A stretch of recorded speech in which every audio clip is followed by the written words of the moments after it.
At one point, Blockbuster was not just a store. It was the answer to a question millions of people asked every weekend. What are we watching tonight?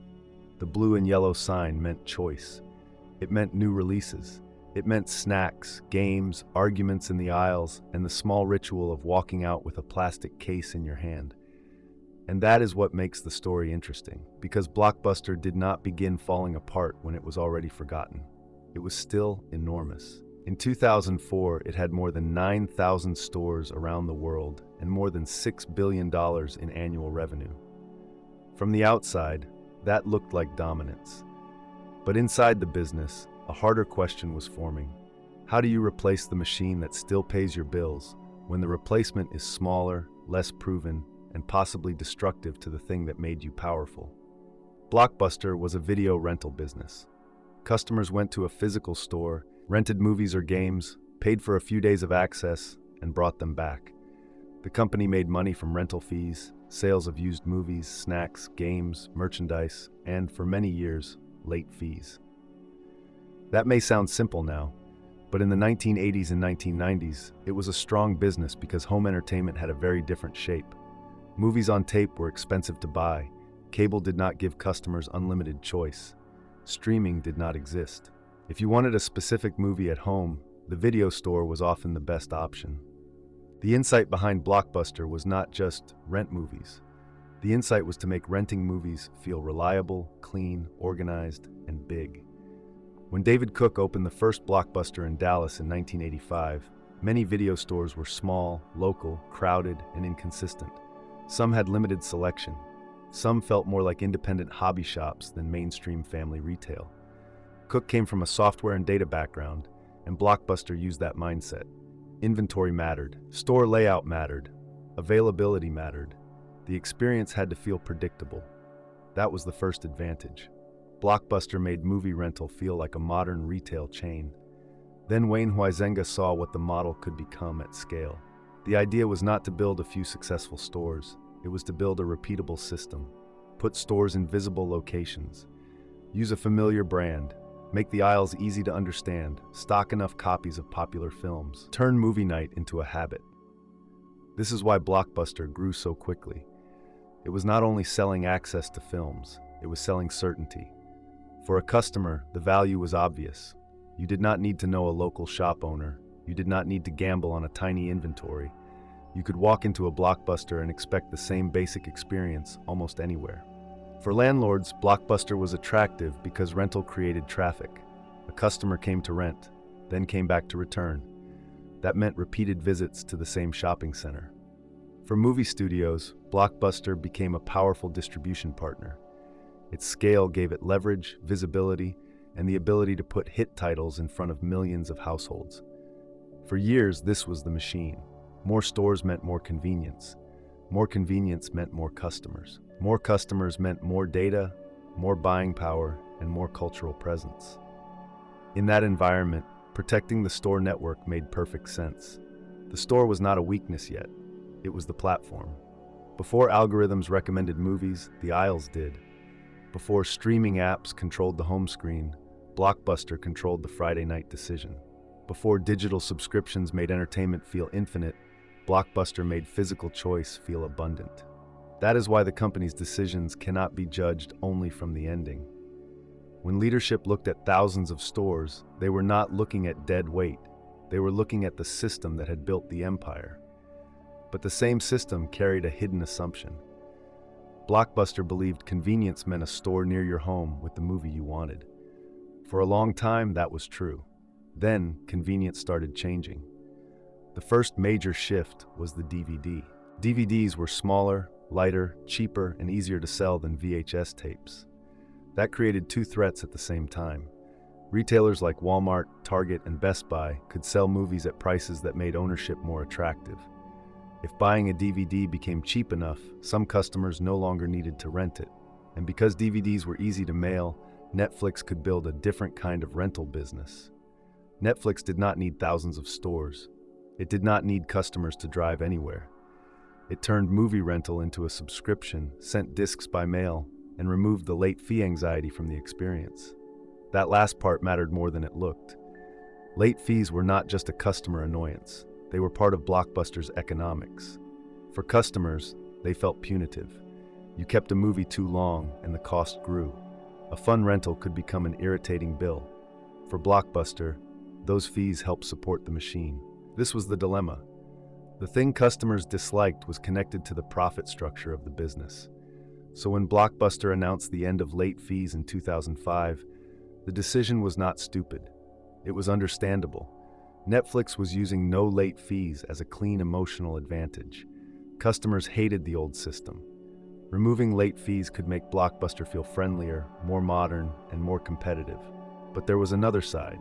Blockbuster projected that those extended viewing fees would have contributed hundreds of millions of dollars in revenue and a large amount of operating income in 2005. So the company was trying to fix a customer problem by removing one of the financial supports of the old model. The hope was that happier customers would rent more, visit more, and make up the difference. That was not an irrational bet, but it was a dangerous one. Because Blockbuster was not only changing pricing, it was trying to change the economics of a huge retail system while the market around it was already fragmenting. Netflix was attacking from the home. Redbox was attacking from the kiosk, with cheap rentals in places customers already visited. Mass retailers were attacking with low-priced DVDs. Cable and video on demand were beginning to attack from the television itself. Each competitor hit a different part of Blockbuster's value proposition. The store was no longer the only convenient option. And once that happened, the company's biggest strength became harder to defend. Blockbuster did try to respond.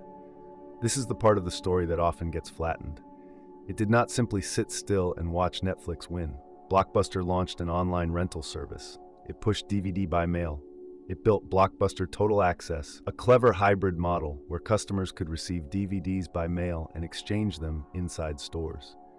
For a moment, this looked like the bridge. Netflix had mail convenience. Blockbuster could offer mail plus instant exchange. Instead of treating the stores as obsolete, Blockbuster tried to turn them into an advantage. And strategically, that made sense. If you were inside the company at the time, this was the strongest argument for the old empire. Netflix had a subscription model, but Blockbuster had a national physical footprint. Why not use both? By early 2007, Total Access had gained real momentum, reaching millions of subscribers. The problem was that momentum was expensive. Mailing DVDs cost money. Marketing the service cost money. In-store exchanges increased activity but did not automatically create enough profit. The company was spending heavily to catch up in a business where Netflix had already trained customers to expect convenience without stores. Blockbuster needed patience. It needed room to let the new model grow, even if it damaged short-term profits. But patience is easier when the old business is healthy, debt is light, and investors believe in the transition. Blockbuster did not have that kind of room. After separating from Viacom, the company carried significant debt. At the same time, it still had leases, payroll, inventory, advertising, and thousands of stores to manage. The core business was weakening, but it was still too large to simply abandon. That was the trap. If Blockbuster protected the stores, it looked outdated. If it pushed online too aggressively, it hurt store economics and consumed cash. If it removed late fees, it improved the customer experience but damaged revenue.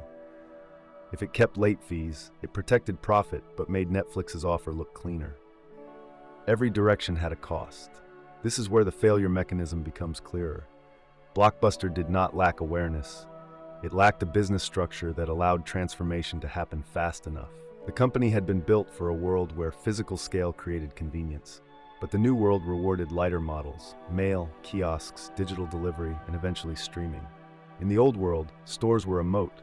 In the new world, they were leases, labor, shelves, returns, and fixed costs. By 2009, Blockbuster was trying many things at once. Stores, buy-mail rentals, kiosks, digital downloads, video-on-demand partnerships, mobile apps, game sales, used disc sales. On paper, that looked active. But activity is not the same as strategic control. A strong company can experiment from a position of strength. A weakened company experiments while every failed move drains oxygen. Blockbuster's revenue fell sharply. Same-store results weakened. Buy mail subscribers declined. The company still had thousands of stores, but the old engine was no longer powerful enough to fund a clean reinvention. The point of no return was not one single meeting. It was the moment the company needed the future to grow faster than the past was collapsing, and the math stopped cooperating. In 2010, Blockbuster filed for Chapter 11 bankruptcy protection. Bankruptcy did not mean the brand had no value. It meant the business model could no longer support its obligations. Dish Network later acquired Blockbuster's assets, hoping the brand could still support digital and video services. But the retail empire was effectively over. The remaining corporate stores were eventually closed. What survived was strange and revealing. The business model disappeared at scale, but the memory did not. Today, the last Blockbuster store in Bend, Oregon, survives less as a growth machine and more as a cultural artifact. People visit because the brand still means something. It represents a physical ritual that streaming replaced but never fully recreated. That is the final irony. Blockbuster won the emotional memory of movie night, but lost the economics of movie distribution. The lesson is not that every company must abandon the old model the second a new technology appears. That is too simple. The real lesson is sharper. A company can be right about its customers, right about its brand, and right about its historical strengths, and still lose if the definition of convenience changes faster than its economics can adapt. Blockbuster's empire was built on access, but once access no longer required a store, the empire had to become something else. And the hardest kind of transformation is not seeing the future. It is surviving the period where the future is visible, but the past is still paying the rent.